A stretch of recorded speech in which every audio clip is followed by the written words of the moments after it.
The Cave Keeper. Part 1. The Storm. Everyone thought Marcus Webb had lost his mind when he disappeared into the mountains 3 years ago. The town whispered about the engineering prodigy who'd walked away from a 6-figure job to live like a hermit in the wilderness. They said he'd had a breakdown. They said he was running from something. They said a lot of things, but nobody knew the truth. Nobody except me. And I was the last person who should have been standing at the mouth of his cave during the worst blizzard our town had seen in 50 years, my hands shaking from more than just the cold, wondering if he'd even let me in after what I'd done to him 3 years ago. The wind screamed through the mountain pass, turning the world into a wall of white. My fingers were numb around the straps of my backpack. Ice had formed in my beard, and I could barely feel my face. I'd been climbing for 6 hours, following the coordinates Marcus had sent in that cryptic text message, the first communication I'd received from him since the night everything fell apart. If you're reading this, it means the storm hit. The cave is at these coordinates. You'll be safe here. M. I almost hadn't come. Almost convinced myself he'd sent it to everyone he knew, some mass message to old acquaintances. But then I checked with Derek, with Samira, with everyone else from our old circle. None of them had received anything, just me. The cave entrance materialized through the snow like something from a dream. No, like something from a movie. Because real caves don't have custom-fitted doors with insulated seals and LED strips marking the threshold. I pressed my hand against the entry panel, half expecting nothing to happen. Instead, the door slid open with a hydraulic hiss, revealing a tunnel that glowed with soft amber light. I stumbled inside and the door sealed behind me, cutting off the howl of the wind. The sudden silence was deafening. "Jesus Christ," I whispered, my voice cracking from disuse and shock. The tunnel stretched ahead of me, carved with precision that spoke of months, no, years of careful work. The walls were smooth, reinforced with what looked like industrial-grade supports. Every 20 feet, another set of LED strips provided gentle illumination. It was warm, actually warm. I could feel sensation returning to my fingers, painful and prickling. I walked forward, my boots leaving puddles of melted snow on the stone floor. The tunnel curved, descended slightly, then opened into a space that made my breath catch in my throat for the second time in as many minutes. It wasn't a cave, it was a home. The main chamber was massive, easily 40 feet across and 20 high, with multiple tunnels branching off into darkness. But the central space had been transformed into something that belonged in an architectural magazine. There was a kitchen area with running water, somehow, and what looked like a wood-burning stove vented through a natural chimney.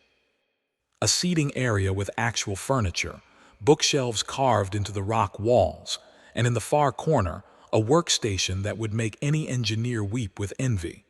Multiple monitors, a 3D printer, tools and equipment I couldn't even name. And standing in the center of it all, backlit by the glow of a dozen oil lamps, was Marcus. He looked different. His dark hair had grown longer, pulled back in a knot that emphasized the sharp angles of his face. He'd always been lean, but now there was a wiriness to him, a physical capability that came from 3 years of mountain living. He wore a flannel shirt rolled to the elbows, showing forearms that were more muscular than I remembered, and his hazel eyes, those eyes I'd seen in my dreams more times than I could count, fixed on me with an intensity that made my chest tight. "You came," he said, and his voice was exactly as I remembered it, deep, careful, with that slight rasp that used to undo me completely. "You sent coordinates to a secret cave in the middle of a blizzard," I managed, shrugging off my backpack. "What was I supposed to do?" "I thought you might ignore it, thought you might hate me enough to take your chances in town." His expression didn't change, but something flickered in his eyes. "I wouldn't have blamed you." The words hit me like a physical blow. "Marcus, you're freezing. Come here." He moved toward me with that same fluid grace he'd always had, the one that used to make me forget how to breathe. We need to get you out of those wet clothes before hypothermia sets in. He was close now, close enough that I could smell him. Wood smoke and pine and something fundamentally Marcus that I'd never been able to name. His hands reached for the zipper of my jacket, and I flinched back instinctively. We both froze. "Sorry," I said quickly. I've got it."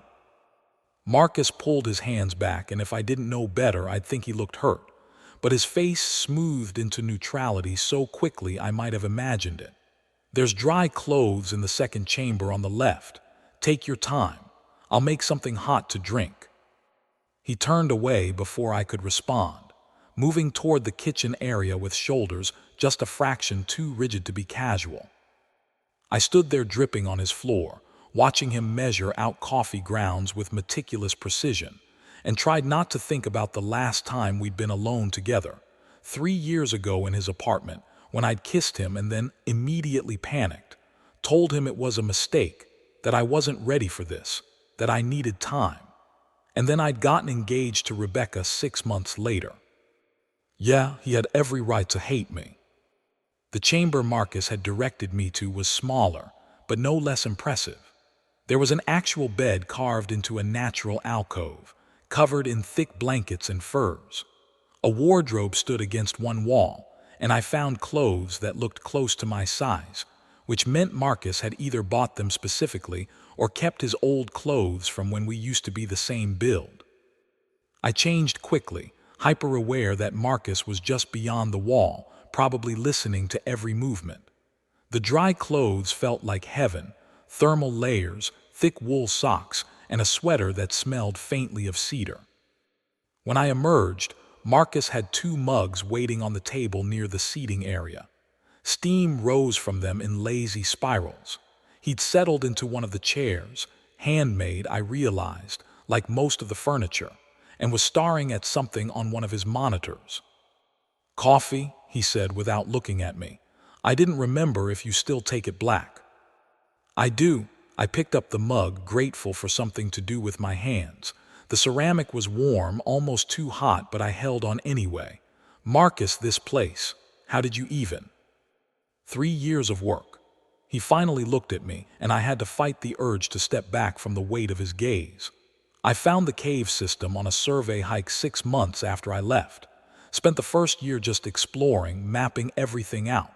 The next year doing the engineering and infrastructure, power, water, ventilation.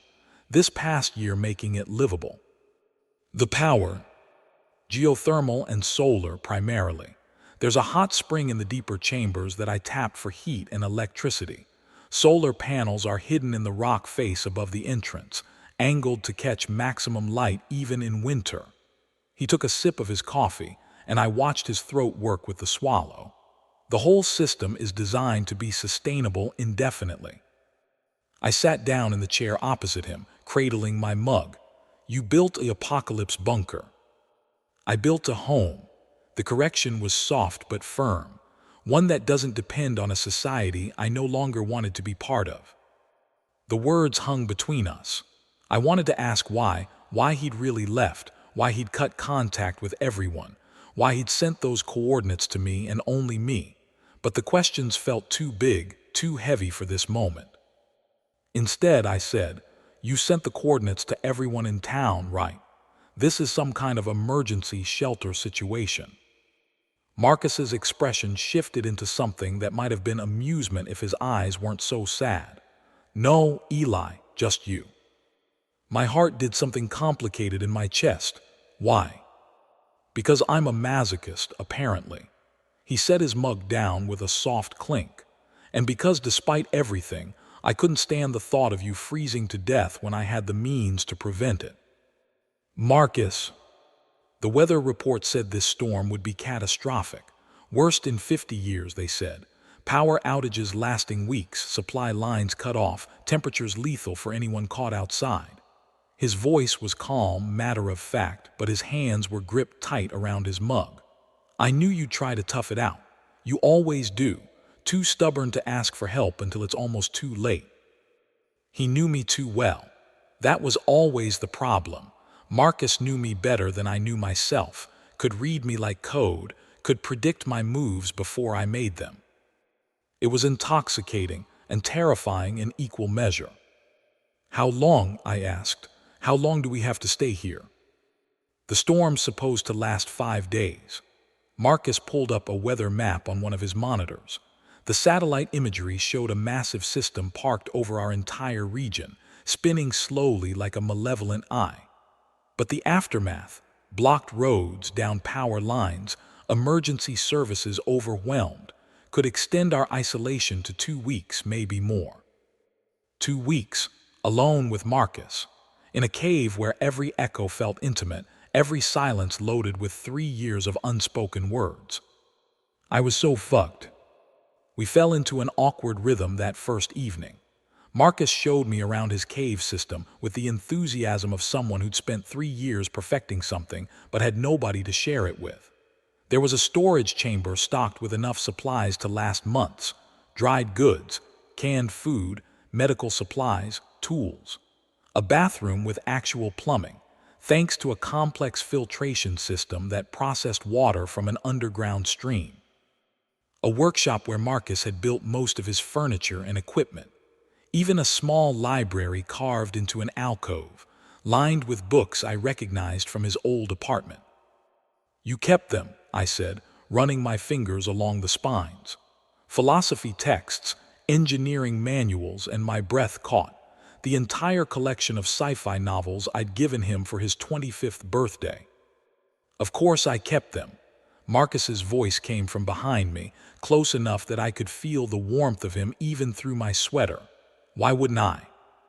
"Because I broke your heart. Because I chose safety over truth. Because I hurt you so badly you fled civilization itself." "I don't know," I said instead. "I thought you might have wanted to forget." "Forget?" He repeated the word like he was testing its weight. "You think I came up here to forget?" I turned to face him and immediately realized my mistake. In the narrow confines of the alcove, we were close enough that I could see the flecks of gold in his hazel eyes, could count the barely there freckles across the bridge of his nose, could feel the ghost of his breath against my face. "Didn't you?" My voice came out rougher than intended. "Isn't that what this is? Running away from everything?" Something dangerous flashed across Marcus's face. "I didn't run away from anything, Eli. I walked away from a life that was slowly killing me. There's a difference." "Because of me." "Don't flatter yourself." But the words lacked heat. "You were part of it, sure. The final catalyst, maybe. But I was already drowning long before you kissed me." The memory of that kiss slammed into me with physical force. We'd been celebrating his promotion. The big engineering firm, the corner office, the future everyone expected him to have. We'd had too much wine, been sitting too close on his couch, laughing about something stupid. And then the laughter had faded, and we'd just been looking at each other, and his eyes had dropped to my mouth, and I'd closed the distance between us without thinking. It had been perfect, earth-shaking, the kind of kiss that rewrites your understanding of what a kiss can be. And then I'd panicked, pulled away, made excuses, and run. "I'm sorry," I said now, my voice barely above a whisper. "I'm so sorry for how I handled that, for hurting you, for being a coward." Marcus closed his eyes briefly, and when he opened them again, something had shifted. The anger had drained away, leaving only exhaustion. "I know you are. I was angry for a long time, Eli. So angry I could barely function. But anger takes energy, and up here, I had other things to focus on. Like building an engineering marvel in the middle of nowhere." A ghost of a smile touched his lips. "Like figuring out who I was when I wasn't trying to be who everyone expected me to be."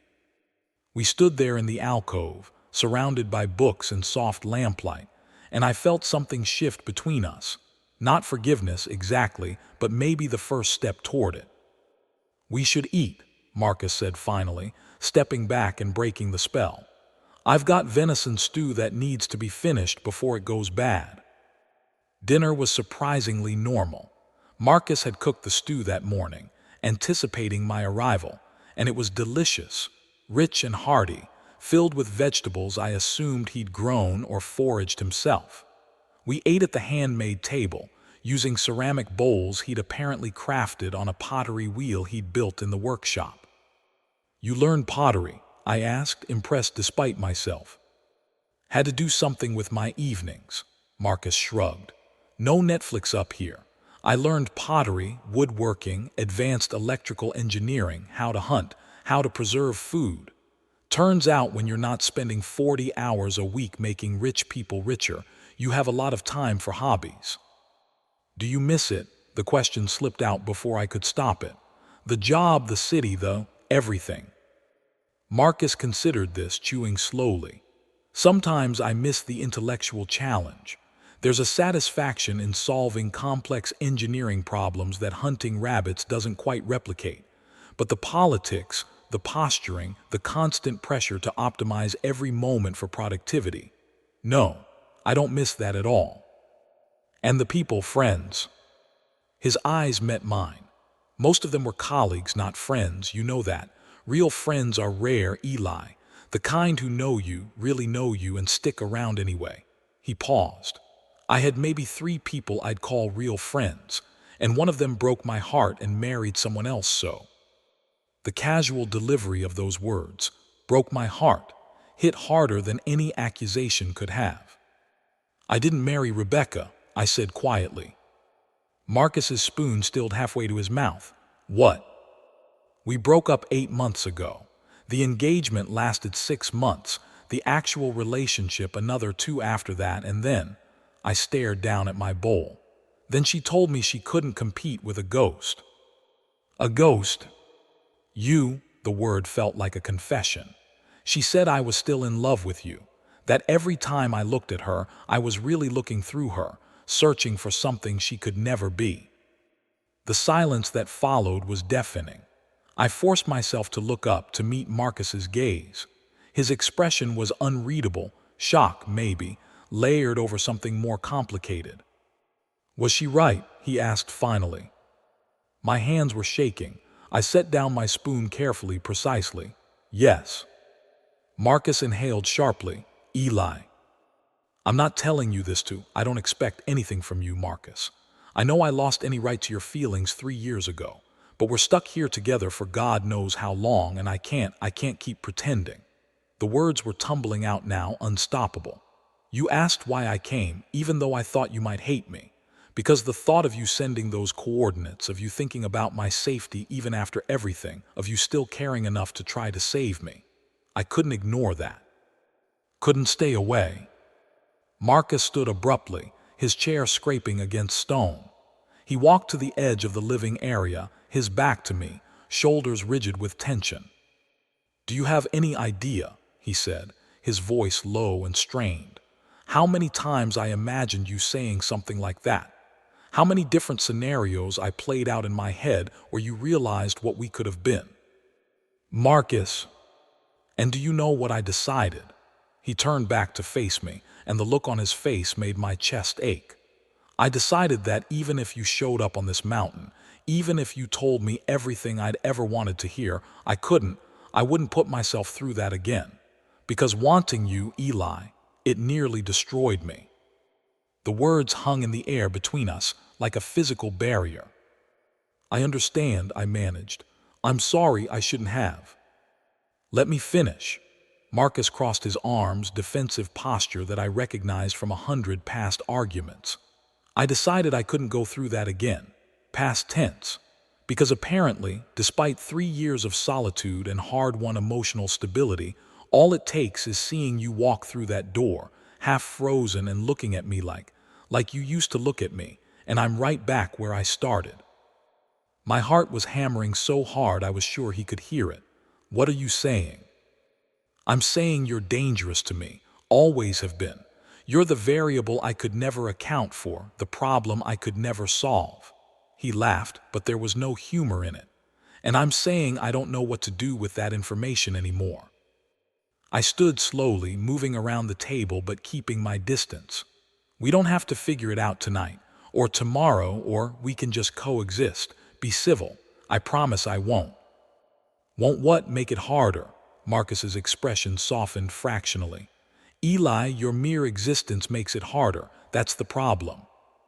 We stared at each other across the cave, the space between us charged with everything we weren't saying. The wind outside howled, a reminder that the world beyond these walls was inhospitable, that we were truly and completely alone. I should clean up, I said finally, gesturing to the dishes. It felt impossibly mundane given what we just said to each other, but I needed something to do with my hands, needed a task to focus on that wasn't the way Marcus was looking at me. I'll help. We washed dishes side by side in the kitchen area, passing bowls and utensils with exaggerated care not to touch. The silence wasn't comfortable, but it wasn't hostile either. It was loaded, pregnant with possibility and danger in equal measure. Where am I sleeping?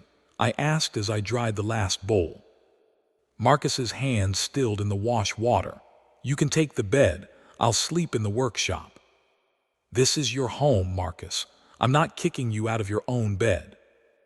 It's not, he sighed, pulling his hands from the water and drying them on a towel. There's only one bed, Eli, and I'm not about to make you sleep on stone floor when you're still recovering from near hypothermia. Then we share it. The words came out more confident than I felt. We're both adults. We can share a bed for one night without anything happening. The look Marcus gave me was skeptical at best. Can we? Yes, I hoped I sounded more certain than I felt. It's a big bed. We'll stay on our respective sides. It'll be fine. Marcus studied me for a long moment, and I could practically see him running calculations, weighing variables. Finally, he nodded. Fine, but I'm building a second bed starting tomorrow. The bed was, as I'd claimed, big, but not big enough to make me forget that Marcus was less than 2 feet away, his breathing steady and even in the darkness. We changed for sleep in separate chambers, maintained careful distance as we settled under the blankets, exchanged awkward good nights. Now we lay on our backs, both rigidly positioned on our respective sides, the space between us feeling somehow both infinite and razor-thin. I couldn't sleep. My mind was racing, replaying every moment of the evening, his words about nearly being destroyed by wanting me, the way his eyes had tracked my movement across the cave, the careful way he'd avoided touching me even accidentally while we did dishes. You're thinking too loud, Marcus said into the darkness. I huffed a surprised laugh. Sorry, I can't turn my brain off. Tell me about it. There was rustling as he shifted position. I've got about 5 different crisis scenarios running simultaneously, trying to calculate the probability of various disaster outcomes over the next 2 weeks. Such as cave-in blocking the entrance, ventilation system failure, food supply contamination, one of us getting seriously injured with no way to get medical help. He paused. Or the more likely scenario where we both slowly go insane from proximity and unresolved sexual tension. My breath caught. Marcus. What? We're both thinking it. Might as well say it out loud.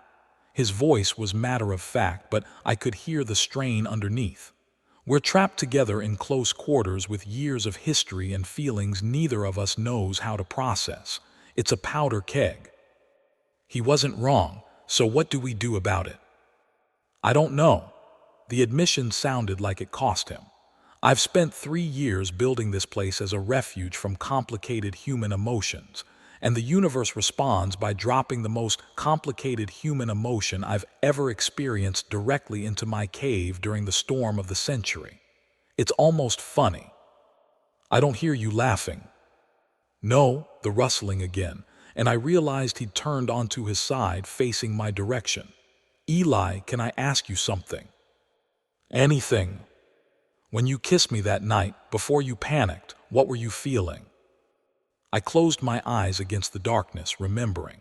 Like I'd finally done something that made sense. Like every other relationship, every other kiss had been practiced for that moment. Like I'd been holding my breath my entire life and finally remembered how to breathe. I swallowed hard. And then immediately, like I'd made the worst mistake of my life, because acknowledging those feelings meant acknowledging everything I'd been running from about myself. And now I know that the worst mistake wasn't the kiss. It was running from it, from you. I turned onto my side too, and even though I couldn't see him clearly in the darkness, I could feel the weight of his attention.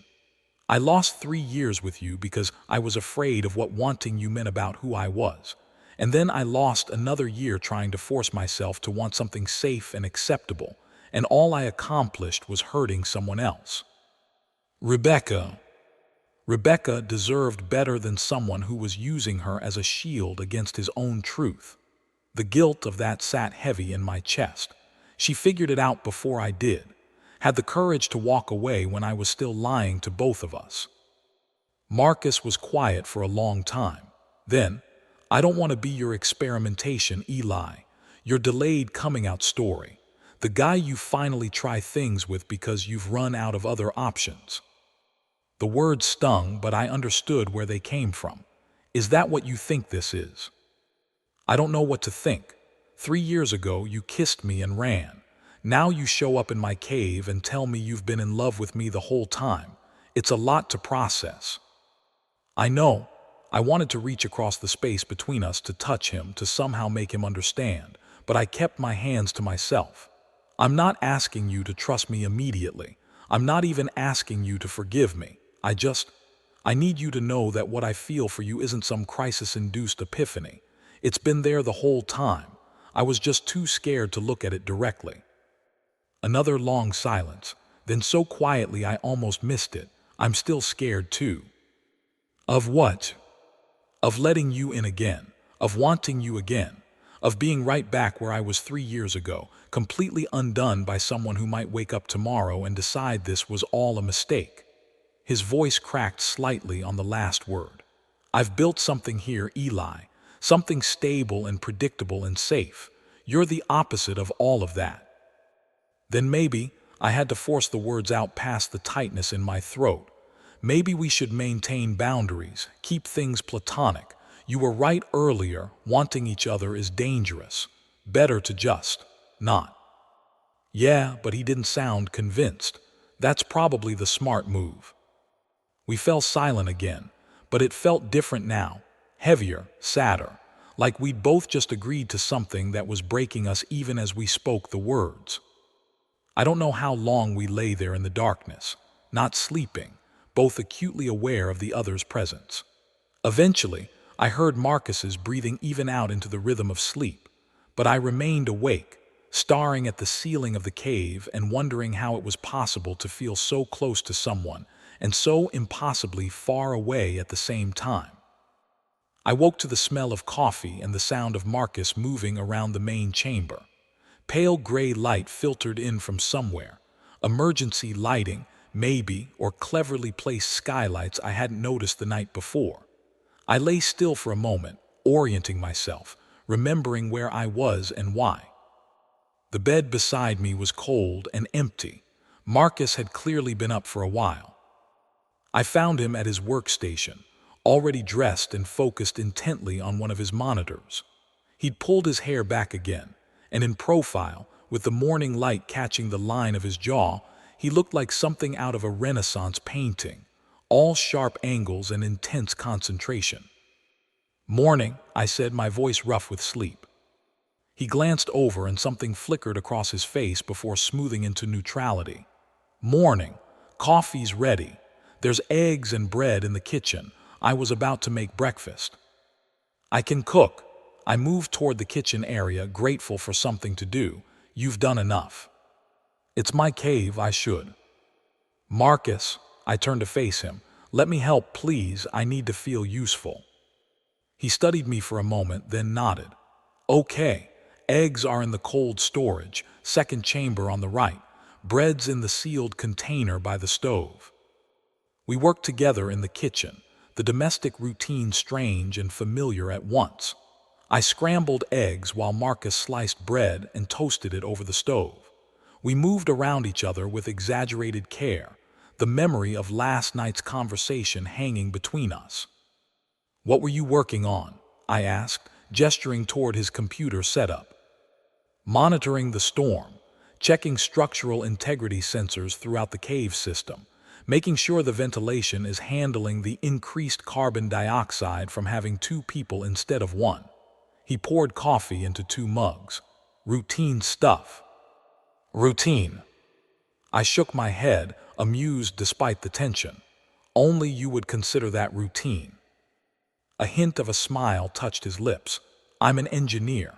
Monitoring systems is literally what we do. We ate breakfast at the table, and I tried not to think about how this felt like something we could do every morning. The comfortable silence, the shared space, the easy way we'd fallen into rhythm in the kitchen. It was dangerous to let myself imagine this as something sustainable, something real. What's the plan for today? I asked, finishing my eggs. Marcus set down his coffee mug. I need to do a full perimeter check, make sure the storm hasn't caused any structural issues, verify that all the ventilation shafts are clear, check the solar panels. It'll take most of the day. I'll come with you. You don't have to. I want to. I met his gaze directly. Besides, if something goes wrong, you'll want backup. Basic safety protocol, right? He couldn't argue with that logic. Fine, but dress warm. Some of the outer chambers are only partially insulated. The cave system was even more extensive than I'd realized. Marcus led me through a warren of tunnels, some natural, others clearly carved and reinforced over years of patient work.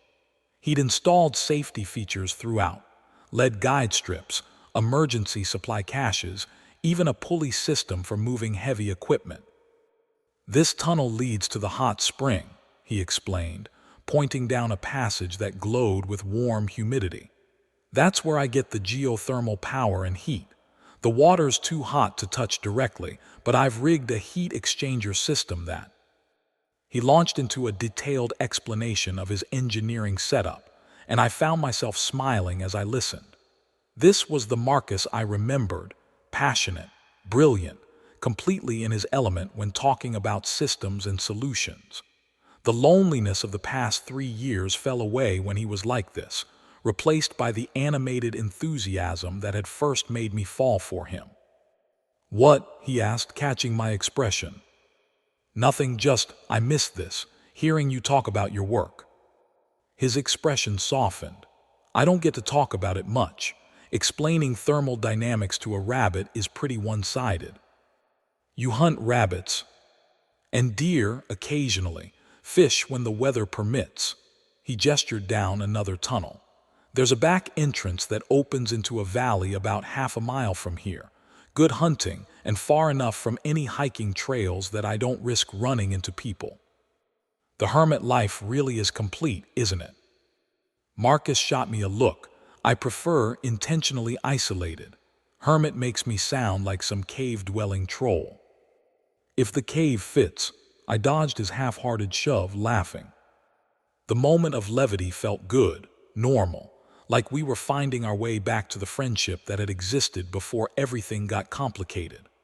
But then Marcus's hand brushed mine as we navigated a narrow passage, and the spark of contact sent my heart racing, reminding me that nothing between us could ever really be simple. We spent hours checking his systems. I watched him work with professional tools he must have hauled up the mountain piece by piece, marveling at the dedication it must have taken to build all this.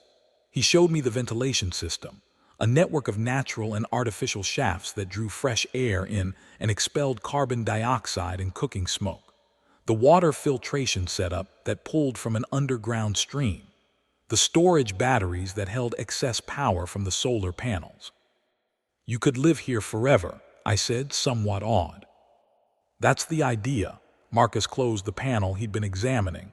Sustainable, self-sufficient, safe. Lonely.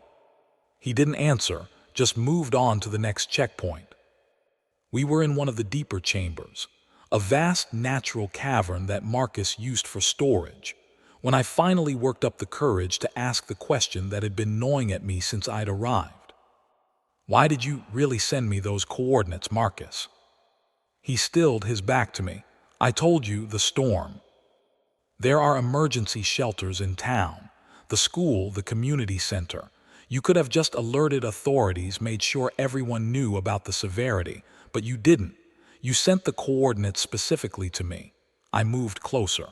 Why? Marcus turned slowly, and the look on his face was raw, unguarded.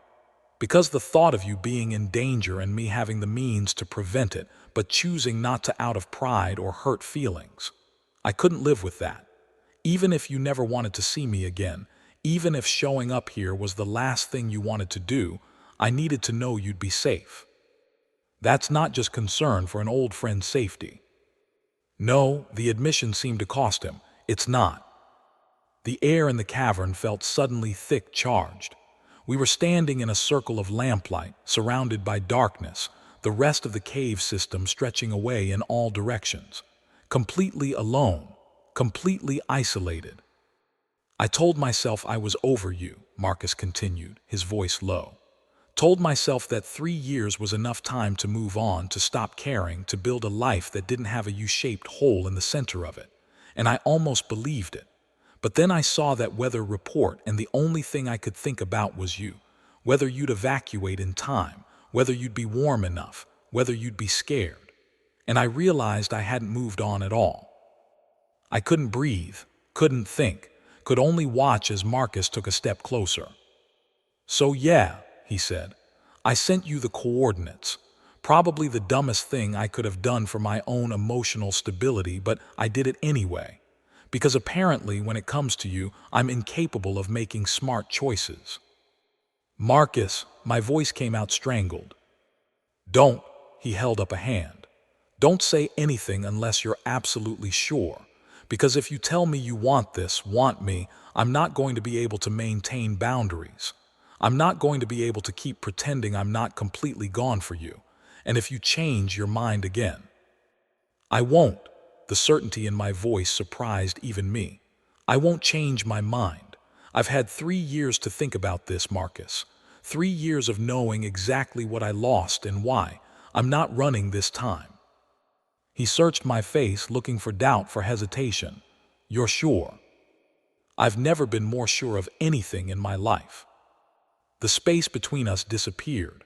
I don't know who moved first, maybe both of us simultaneously. But suddenly Marcus's hand was cradling the back of my neck, his forehead pressed to mine, our breathing mingled in the small space between our mouths. If we do this, he whispered, everything changes. Good. My hands found his waist, fisted in his flannel shirt. I'm tired of pretending, tired of running, tired of being afraid of the only thing I've ever been certain about. Marcus made a sound, half laugh, half sob, and then his lips were on mine, and the world tilted on its axis. The kiss was nothing like the one 3 years ago. That one had been tentative, exploratory, shadowed by my fear. This was different, sure, and seeking. 3 years of longing distilled into a single point of contact. Marcus kissed like he engineered, with precision and intensity and complete focus, and I felt myself coming apart under the attention of it. My back hit the stone wall of the cavern, and Marcus pressed closer, his body a line of heat against mine. One hand still cradled my neck, thumb stroking the sensitive skin below my ear, while the other braced against the wall beside my head. I grabbed his hips, pulling him impossibly closer, and he made a low sound in his throat that I felt as much as heard. Eli, he breathed against my mouth, and the way he said my name, reverent and desperate, sent electricity down my spine. Yeah, I managed. Yeah, I'm here, I'm not going anywhere. We kissed until we were both breathless, until my lips felt swollen and my hands were shaking, until the lamp oil was running low and the shadows were creeping closer. When we finally pulled apart, both of us were flushed and breathing hard, foreheads pressed together in the diminishing light. We should, Marcus's voice was rough, we should head back before the lamp runs out. Okay, but neither of us moved. Eli. Yeah. I'm really glad you came to my cave. I laughed, the sound echoing through the chamber. That might be the most Marcus sentence ever uttered. He pulled back enough to look at me, and his smile, genuine and unguarded, took my breath away all over again. Come on, before we end up stumbling through tunnels in the dark. We made it back to the main chamber before the lamp died, though just barely. The walk back was different from the journey out. We kept reaching for each other without meaning to, hands brushing, shoulders bumping, the space between us feeling magnetically charged. Marcus immediately busied himself with checking monitors and systems. And I recognized the behavior for what it was, his way of processing overwhelming emotions. I'd seen him do it 100 times before, retreat into work when feelings got too big. I let him have the space, instead focusing on making dinner. I found dried pasta and canned tomatoes, some herbs I couldn't quite identify, and cobbled together a respectable approximation of marinara sauce. By the time Marcus finally stepped away from his workstation, I had 2 plates ready and waiting.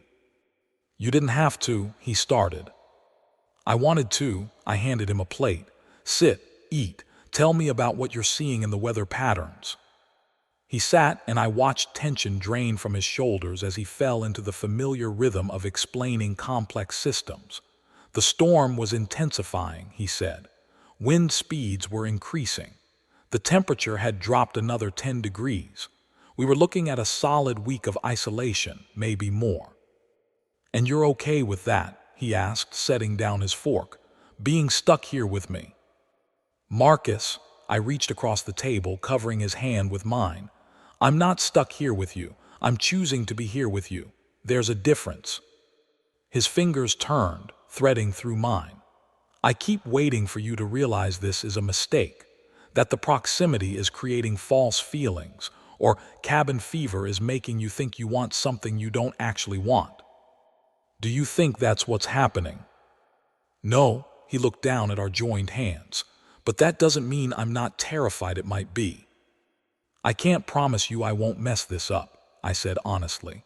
I can't promise I'll always know the right thing to say or do, but I can promise you this isn't proximity or cabin fever. These feelings have been here for years. I was just too scared to acknowledge them. What changed? I did, slowly, painfully. Rebecca saw it before I did, saw me comparing every moment with her to memories of you, saw me flinch away from the future she was offering because it didn't include the one thing I actually wanted. I squeezed his hand. Losing you was the worst thing that ever happened to me, but it also forced me to confront truths I'd been running from my entire adult life. Marcus was quiet for a long moment. Then, can I show you something? He led me to one of the smaller chambers I hadn't explored yet. It was clearly his personal space, more intimate than the main living area. There was a smaller desk here, covered in notebooks and sketches. He picked up one of the notebooks, hesitated, then handed it to me. I started keeping a journal after I left, he said softly. Therapist's recommendation. Said I needed to process what I was feeling instead of just building things to avoid feeling it. I opened the notebook carefully. The first entry was dated 3 years and 2 months ago, less than a week after the night everything fell apart. The handwriting was Marcus's precise script, but the words. I've never felt pain like this. Physical pain has an endpoint, bones heal, wounds close, but this feels endless. Like I've been hollowed out and there's nothing left but echo. I keep replaying that kiss, trying to figure out what I did wrong, what I missed. But I know the truth. I didn't do anything wrong. Eli just wasn't ready, might never be ready, and I have to learn to live with that. Marcus, my voice cracked. Keep reading. I flipped through pages, months of entries, tracking his journey from raw pain to slow healing to the decision to leave everything behind. And then, about 6 months in, the entries started changing.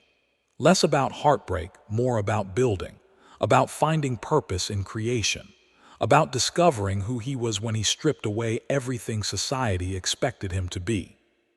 But threaded through it all on every other page were entries about me, small observations, memories, wondering what I was doing, if I was happy, if I ever thought about him. The most recent entry was dated 2 days ago, right before the storm. The weather reports are predicting catastrophe, and all I can think about is Eli. He'll try to ride it out in that poorly insulated apartment of his, too stubborn to evacuate. I've spent 3 years building this refuge, and what good is any of it if I let him freeze to death out of pride? I'm going to send him the coordinates. He'll probably ignore them, probably hates me, but at least I'll know I tried. And if he does come, God help me. I don't know if I'm strong enough to be around him again, but I have to try, because the alternative, knowing he needed help and I refused to offer it, would destroy me worse than any rejection. I closed the notebook carefully, my hands shaking. You wrote about me this whole time. I couldn't seem to stop. Marcus took the notebook back, set it on the desk. I tried to fill the pages with other things, engineering problems, philosophical questions, observations about nature, but you kept bleeding through. Every other entry, there you were. I turned to face him fully. I don't have a journal, but if I did, every page would be about you too, every single one. Something broke in his expression, the last wall crumbling. Eli, I stepped closer, bringing my hands up to frame his face. Don't say anything, just let me. I kissed him again, softer this time, trying to communicate everything I couldn't put into words. 3 years of regret, 3 years of longing, 3 years of learning who I was and what I wanted and finding you at the center of every answer. Marcus's arms came around me, pulling me closer, and we stood there in his private chamber, surrounded by years of his innermost thoughts, finally being honest with each other. We spent the evening talking, really talking, for the first time in years. Marcus told me about the early days up here, the loneliness and doubt, the moments where he'd almost given up and gone back. I told him about the disaster that was my engagement, about finally coming out to my family, who took it surprisingly well, about the slow, painful process of accepting myself. Do you know what the hardest part was? I asked as we sat together on the couch, my shoulder pressed against his. Not the fear of judgment or rejection. It was the regret, knowing that I'd had something real with you and I'd thrown it away because I was too scared to be honest with myself. Marcus's hand found mine, fingers intertwining. You were younger then. We both were. Sometimes we need time to grow into who we're supposed to be. Doesn't make it hurt less. Doesn't make up for hurting you. No, he agreed, but maybe it makes us appreciate this more. We know what it's like to lose each other. Maybe that means we'll fight harder to keep it this time. I will. I turned to look at him directly. I'll fight harder, I promise. He kissed me then, soft and slow, and I felt something settle in my chest, a rightness I'd been missing for 3 years. We eventually made our way to bed, though neither of us was particularly sleepy. We lay facing each other in the darkness, talking about everything and nothing, hands clasped between us like teenagers afraid to let go. What happens when the storm ends? Marcus asked quietly. When the road's clear and you can go back? I'd been dreading that question. I don't know, I have a job and apartment obligations, but I also have this, us, and I don't want to lose it again. I'm not going back to the city, Eli. I can't. This life up here, it's not a phase or a break. It's who I am now. I'm not asking you to go back. I squeezed his hand. But I'm also not sure how this works. Long distance from a cave. We'll figure it out. But he sounded uncertain. We have time. The storm's not ending tomorrow. No, but eventually it would end. And then we'd have to face the reality that we'd built something beautiful in a bubble, and the outside world might not have room for it. I pushed the thought away, pulled Marcus closer instead. We have now, I said.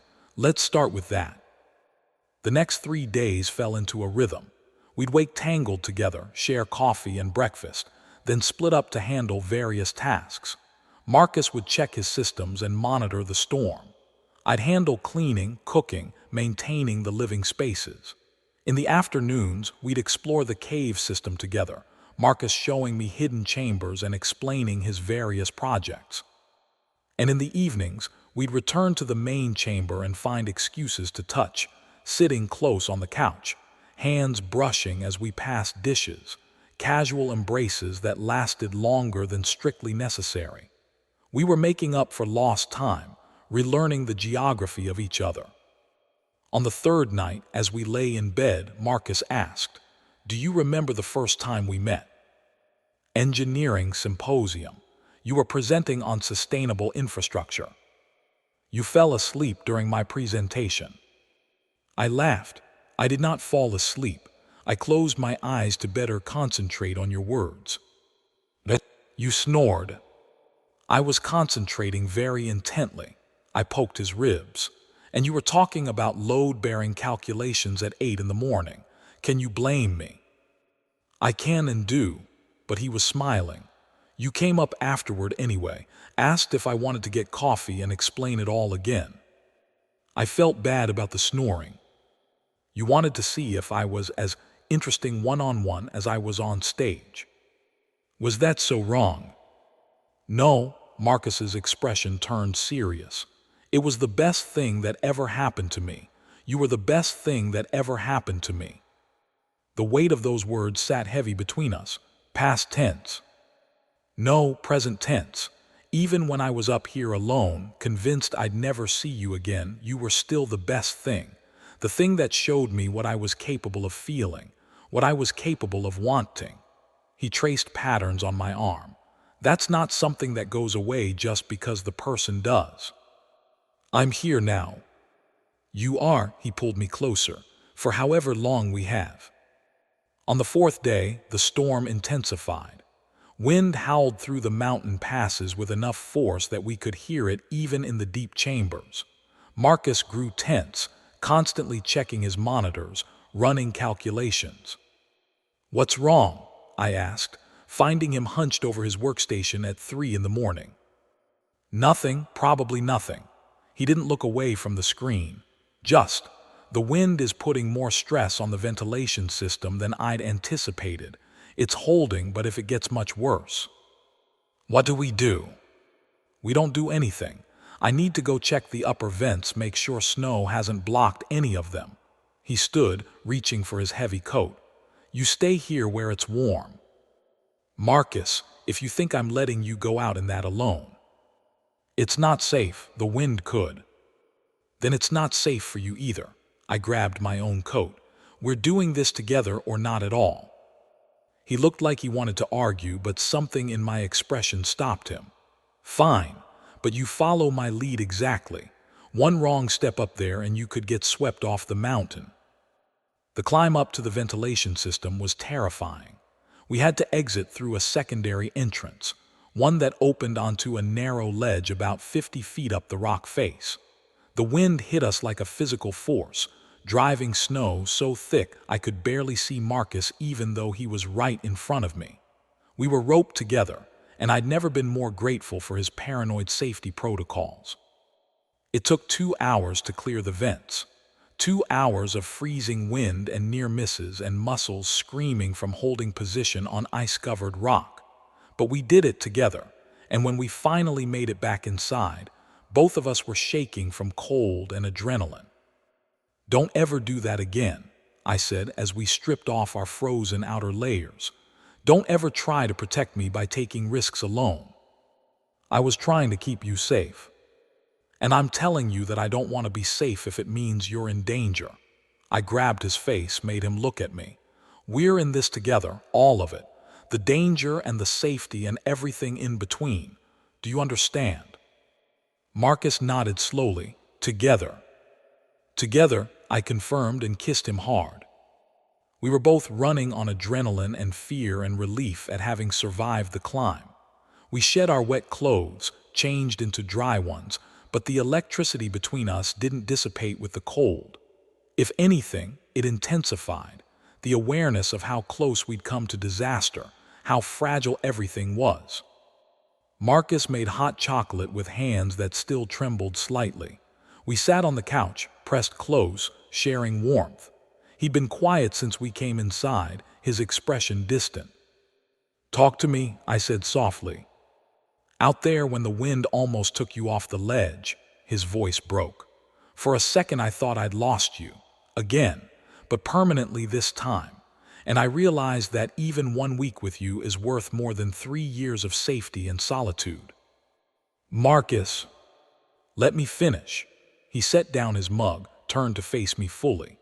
I told myself I was building this place as a refuge from a world that didn't make sense. But the truth is, I was building it as a refuge from you. From feelings I didn't know how to handle. I convinced myself that if I just removed myself from the equation, if I built walls high enough and deep enough, I could stop wanting something I thought I could never have. You have it, I said. You have me. For now, for this storm, but what about after? You have a whole life down there, Eli. Friends, family, a job, obligations, and I have this. He gestured to the cave around us. I can't ask you to give up everything for. You're not asking, I'm offering. I took his hands, held them tight. I don't have it all figured out. I don't know exactly how we make this work long term, but I know I'm not walking away from you again. Whatever it takes, visits, video calls, me finding remote work, you occasionally coming back to civilization, we'll figure it out. You'd really do that, rearrange your whole life. Marcus, my whole life has been rearranged since the moment I walked away from you 3 years ago. Everything since then has been treading water, waiting to find my way back to where I belonged. I brought his hands to my lips, kissed his knuckles.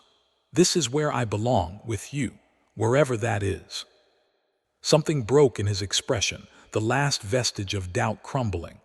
I love you, he said, voice raw. I never stopped. Even when I was angry, even when I was hurt, even when I thought I'd never see you again, I loved you. I love you too. The words felt like coming home.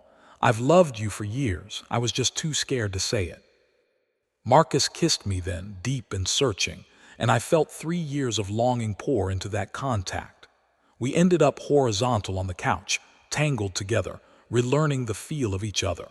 His hands were reverent, tracing the lines of my face like he was memorizing them. I buried my fingers in his hair, finally free to touch him the way I'd dreamed about for years.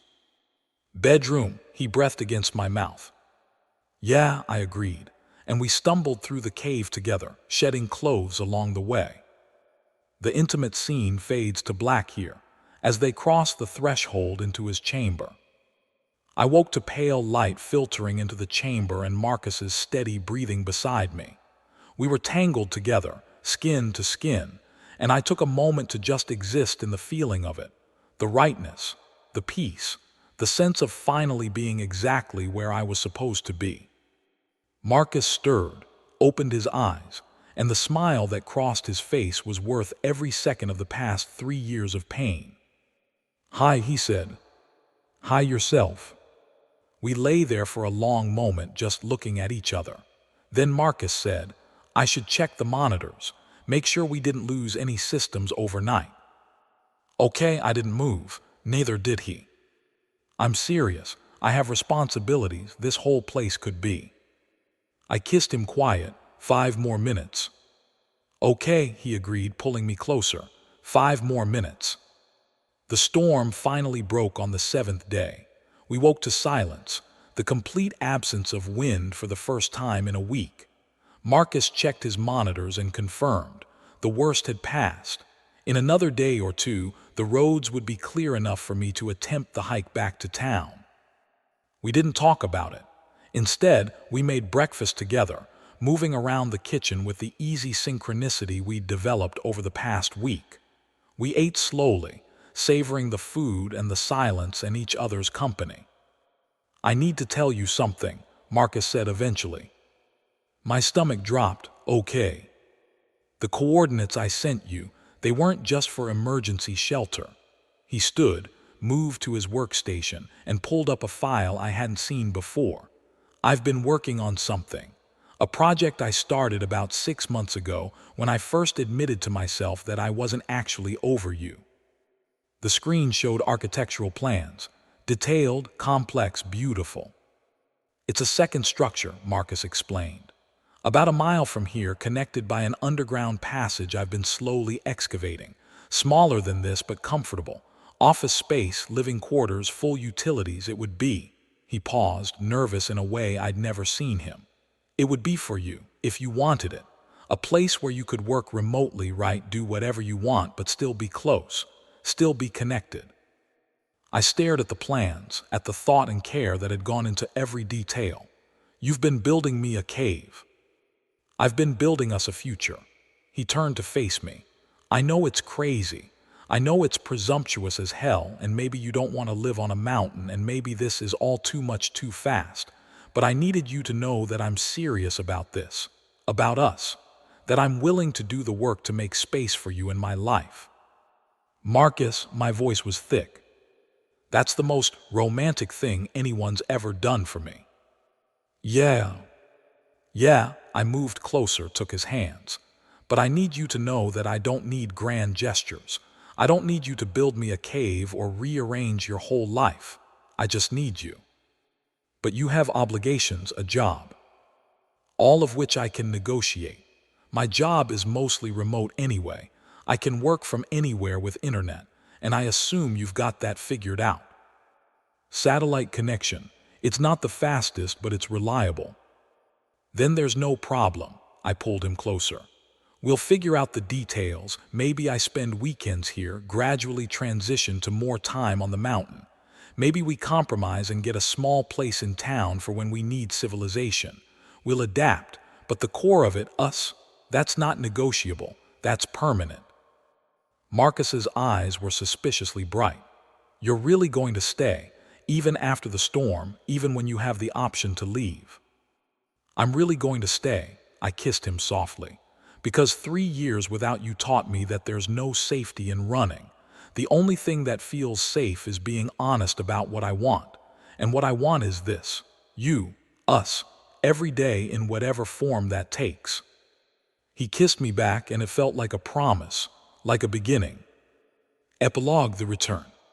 2 weeks after the storm, I hiked back into town just long enough to pack up my apartment and give notice at my job.